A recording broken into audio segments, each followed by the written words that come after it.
पीताम्बरम् नानारत्नविभूषितं मृगमदा मोदाङ्कितं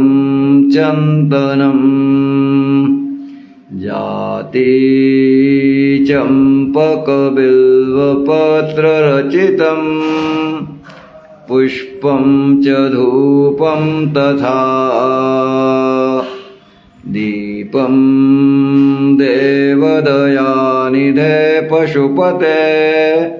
हृत्कल्पितं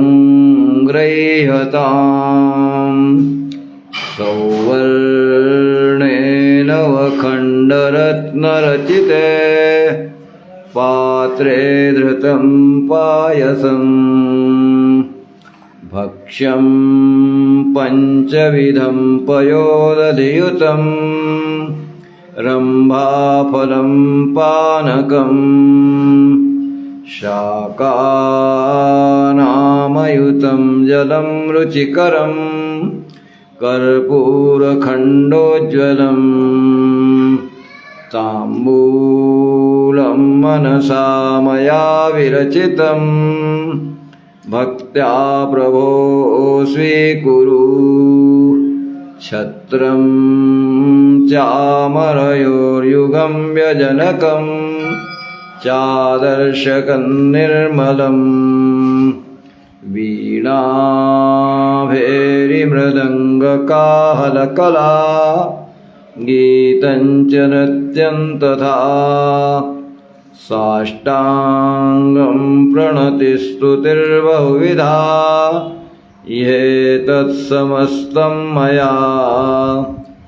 संकल्पेन समर्पितं तव विभो पूजां गृहाण प्रभो आत्मा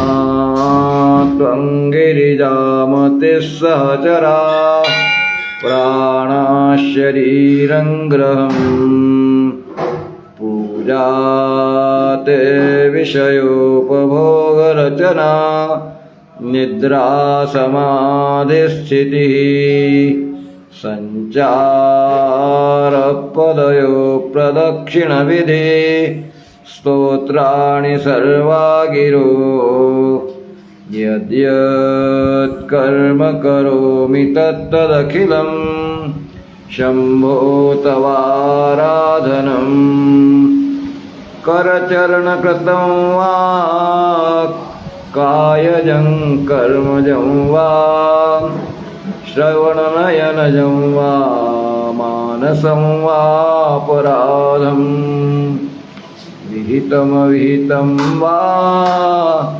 सर्वमेतत्क्षमस्व जय जय करुणाब्धे श्रीमहादेव शम्भो।